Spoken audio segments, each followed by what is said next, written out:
Welcome to Dark Facade, a channel dedicated to looking past the veneer of humanity and finding its true face. I will be your tour guide down this winding path of tales, ranging from the supernatural, science fiction, and twisted love. All the stories you're about to hear are assorted bits of literature that will range from the bizarre to the unexpected. So sit back, lower the lights, and allow yourself to be taken away from everyday reality to its shadowy reflection. If you enjoy our unusual content, please be sure to hit the like and subscribe button to receive more. Thank you.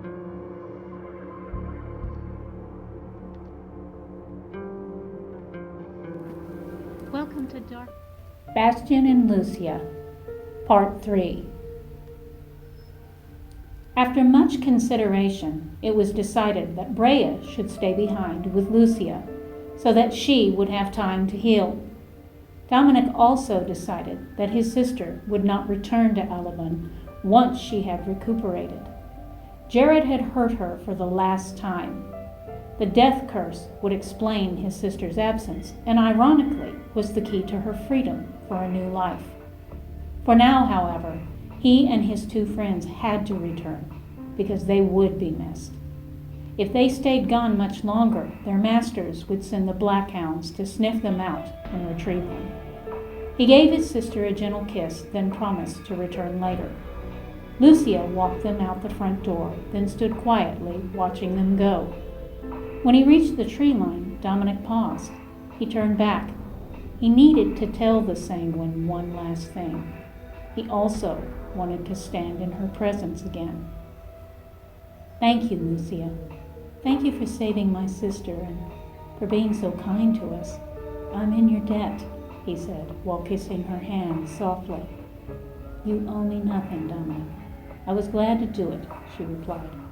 Nonetheless, I will serve you.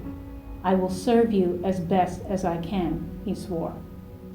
Well, how you will serve me best now is to return to your master and make sure this Jared does not come seeking Brea, she told him. Though he knew she was right, he didn't want to leave. Not just because he was worried for his sister, but because he didn't want to leave Lucia. She was enchanting and left him wanting more. Out of all the things he had heard about sanguines, he was glad this part was true. Dominic, she called softly. Yes, he murmured while staring into her eyes. Your friends are waiting. He looked back over his shoulder, then smiled while shaking his head. If it's all right, I'll return in 3 days, he said. We'll see you in 3 days then, she replied before turning to go. The trio slipped back into the city relatively easily, with one exception.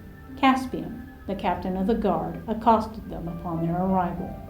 He ordered Micah and Celine back to their witches before snatching Dominic by the arm. He then took him directly to his master, who was patiently waiting. Once the delivery was made, Bastian dismissed the captain to his post. The Crown Prince of Alabon continued to look over the documents in his hand a moment more before finally acknowledging his servant. Where have you been? He asked calmly. Dominic had to think before he spoke. Familiars could not lie to their masters, but they could be creative with the truth. I was taking care of my sister, he answered sharply. Bastian's eyes quickly darted from his pages to Dominic. The wizard sighed as his deep gray eyes became apologetic. What did he do this time? Bastian asked, almost afraid to hear. He put a death curse on her, Dominic replied. Bastian let out a breath before getting up and going over to his magical charge. The prince was tall, very tall, and was built like a fortress. His long golden hair and white skin gave him an angelic appearance as he stood in the morning light. I'm sorry, Dominic, he said while resting his large hands on the young man's shoulders.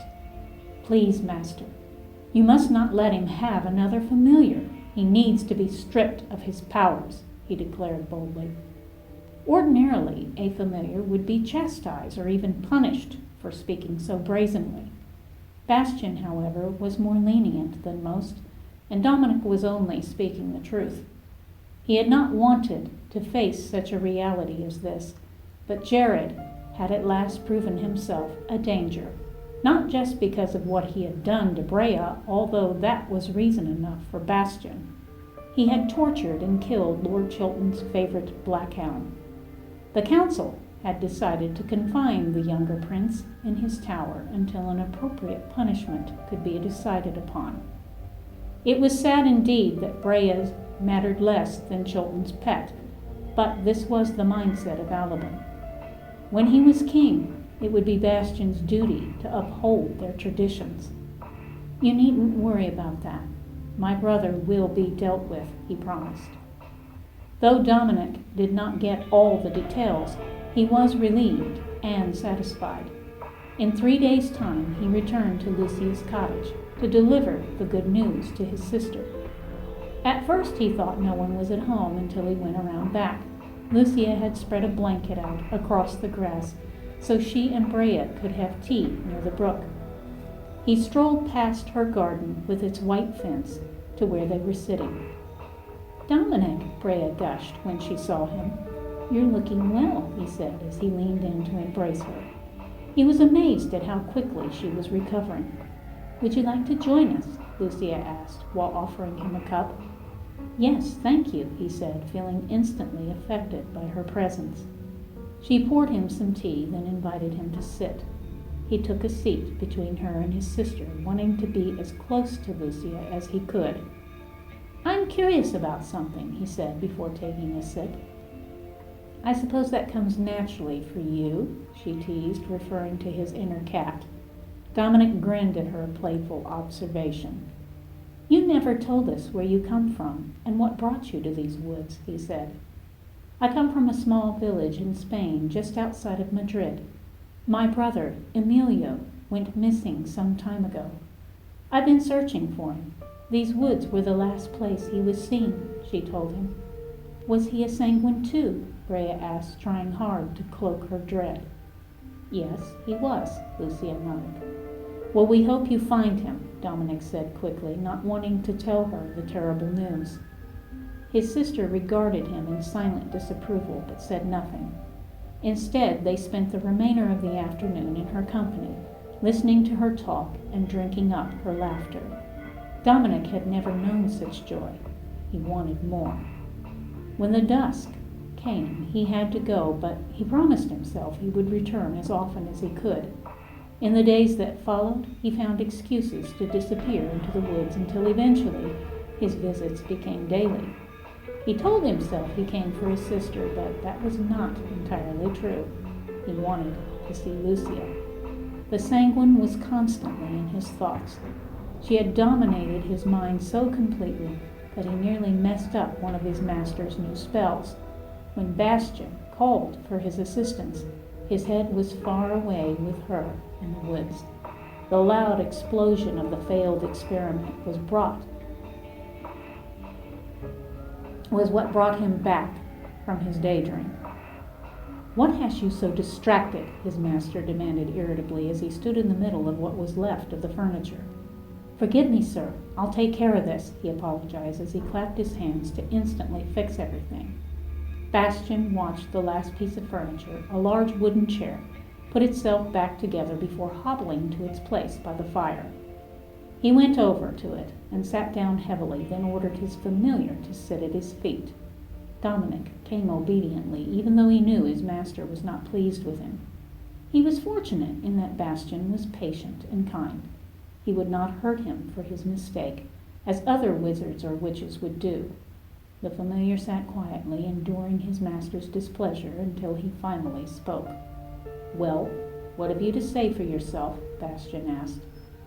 "Only that I am sorry, and I will focus better," Dominic promised. "Not good enough. Tell me where your mind was," the wizard ordered. "Please, master, in truth, Dominic.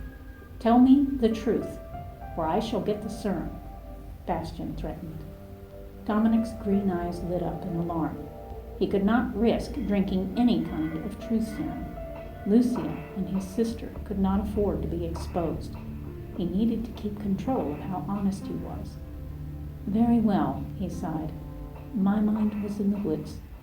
The woods? Why? His master shrugged. I've been enchanted by the beauty that exists there, he said as honestly as he could. What sort of beauty? Bastian asked, now as curious as the cat that lurked within his servant. A rare and precious sort that I've never seen before, he replied, hoping this would satisfy the wizard. Rare and precious, you say, Bastian said as he got up and headed towards the window. Dominic watched him stare out towards the front gates of the kingdom with his heart in his mouth. Though he was in turmoil, he knew he had to appear calm. He didn't want to make his master any more suspicious than he already was. Tell me more about this beauty that has you so enamored, Bastian ordered without turning around. Well, to be honest, there isn't a whole lot to it, Dominic said, while inwardly kicking himself. Really? Because it seems to me there is, Bastian said with an arched brow. Why do you say that? The familiar asked, attempting to appear nonchalant. Any beauty that could capture your mind to the point of carelessness must be quite alluring indeed, his wizard answered with a wide grin. Dominic's mind began to race. He had to think of something as close to the truth without it being the entire truth. What could he say? Bastian's intense stare did nothing to help him think. The wizard was about to open his mouth to say something, but was interrupted by a loud knock on the door. Who is it? Bastian demanded, quite annoyed by the intrusion. Caspian, Highness. I have news concerning the prince, the captain said. Enter, Bastian commanded. Forgive me, but your brother has escaped his tower. We're searching the city, but there is a possibility he might have left the borders. We may need to take a search party outside the walls, Caspian explained. Dominic's relief was very short-lived. The search party could expose all that he held dear, not to mention the possible danger Jared posed. He had to get out there. He had to warn them. He couldn't just leave, however, not until his master released him. Did he dare ask for permission to go? He had to. There was no other way. Silently, he gathered his courage, then spoke. It seems you will not be needing me for a while, Master, so should I go? He asked, hoping the answer would be yes. Bastian looked into his deep green eyes, then down at the floor. Yes, I suppose so, Dominic, he said. Before the familiar took 2 steps, his master called his name. He turned back, doing his best to hide his anxiety. I want you back here this evening to continue our work and discussion, Bastian said with a wide grin. Dominic simply nodded in response before disappearing out the door.